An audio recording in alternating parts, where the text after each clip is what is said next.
ayan guys, nandito ako ngayon sa Jose Torres, Bugalon, Freedom Park. Komento lang kami muna kasi nakakita kami ng 7-Eleven. Ayun, yung mga kasamahan ko nandun sila yun. So, nagkakape muna sila. Ako kasi kanina pa ako nagkakape dahil may baon akong kape. At hindi lumalamig yung kape dun sa baonan ko. Sila ngayon pa lang sila nagkakape. Ayan sila sa tapat 7-Eleven. Yan. Ayan, may 7-Eleven dito sa Jose Torres, Bugalon. So guys, may ipapakita ko sa inyo ito. Ayan. Ang laking kalabaw nito. Ayan.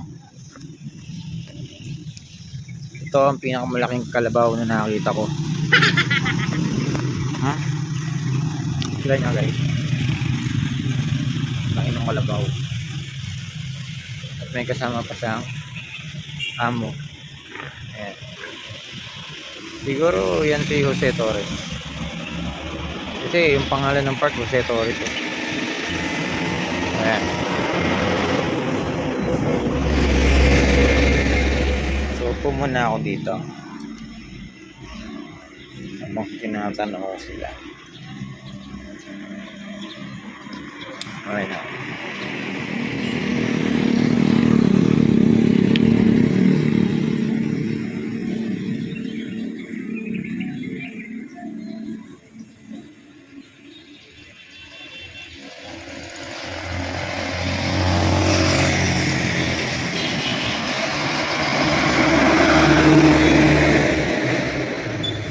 Adventure, nasa Pangasinan na pala kami. So bali ang pangalan nitong lugar na to, Bugalon Town Plaza. So nandito kami sa Romulo Highway o yung tinatawag din na Tarlac Pangasinan Road. So yun, bali Pangasinan na pala tong lugar na to. Dito yung Romulo Highway at pwede din tawagin na Tarlac Pangasinan Road. So yan, nandito ako, nakaupo ako ngayon dito sa bench. Yan, sa bench. Yan yung park. Yan yung park ng Jose Torres, Bugalon, Freedom Park. Ang pangalan ng park na to. Ayan. Ay mga kasama ko, nagkakape sa 7-Eleven. Social. Kape-kape lang. So medyo maliwanag na rin. Maya-maya, abante na kami. Papahinga lang kasi nakakapagod ng biyahe. Saka puyat. Ayan.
CF Moto. Paring nga naka CF Motor 400. Sana all.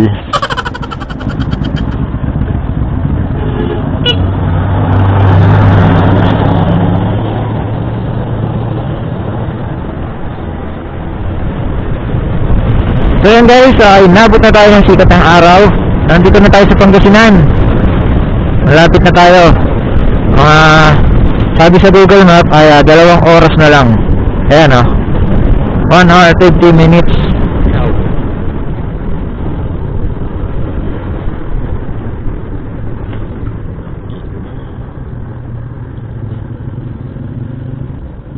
pupunta tayo ng Bolinao Patar Beach.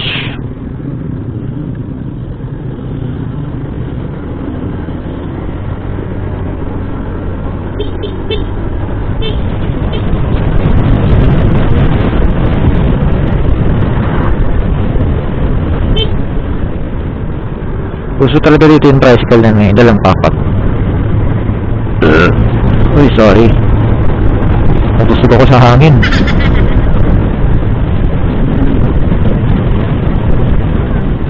Here comes the sun, here comes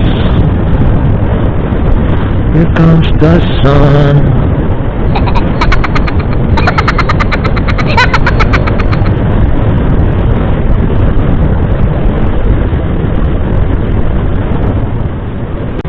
Yan mga ka-adventure, mga ano yan, palay na pinatutuyo nila yan sa gilid ng kalsada.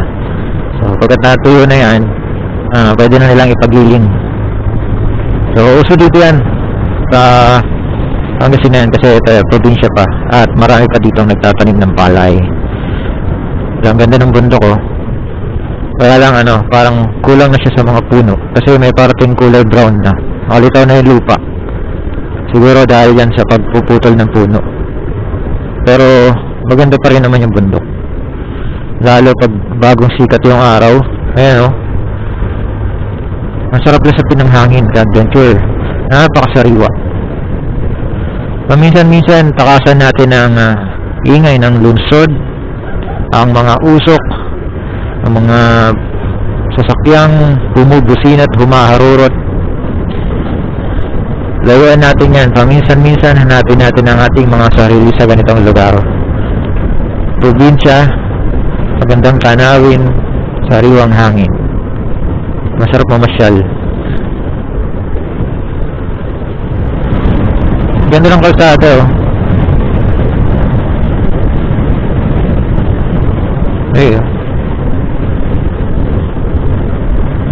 naglalatag sila ng bigas. Ayan guys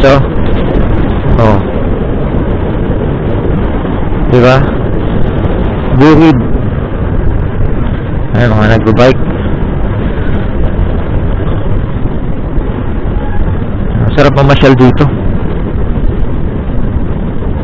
Ingat lang kayo sa pagdadrive. Huwag kayo masyado ma-overwhelm. Baka masyado kayo ma-overwhelm lumatrat kayo dito. Delikado. Maraming mga nakatirang tao dito. Residential din tong lugar na to. So delikadong rumatrat dito kasi baka mamaya maka-aksidente pa tayo. Alalay lang.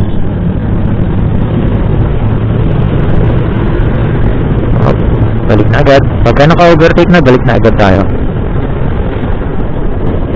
Ganda ng lugar talaga Napakatalino ng Diyos. Wala siyang ginawang pangit dito sa mundo.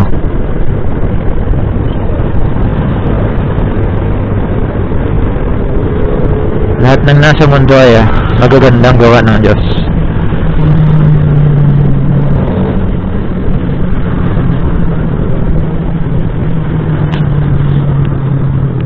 Mga grupo din siguro to.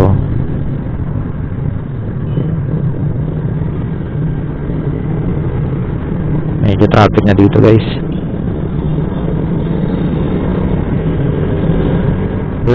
Blind corner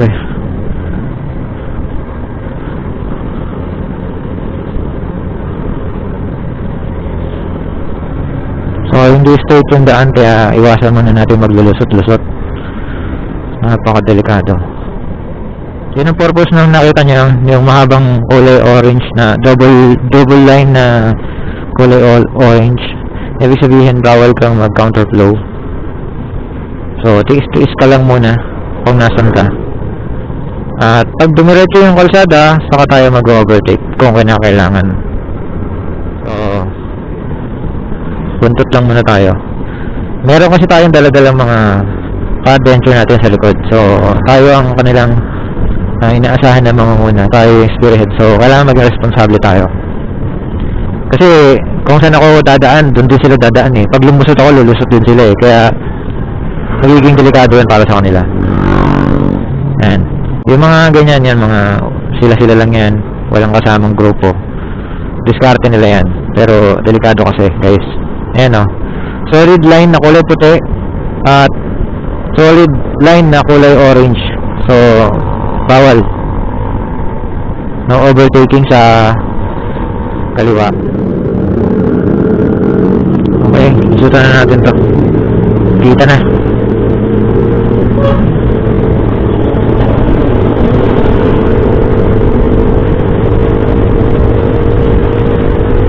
Yan guys.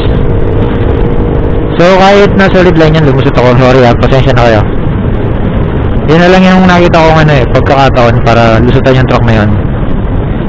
At straight naman yung linya, kaya nakalusot din yung mga kasamahan ko sa likod. Hirap kasi yung lulusot ka tapos nakakurba yung kalsada. Yan ang huwag nang gagawin guys. Hindi yan safe. So ayan sila sa likod ko na sila. So pag gaganan pasensya lang, konting pasensya lang. Pagtagaan lang muna natin yung pila kapag traffic. Pagka nagkaroon ng pagkakataon naman, makakalusot naman diba? Ganun naman lagi diba mga rider? So konting pasensya lang.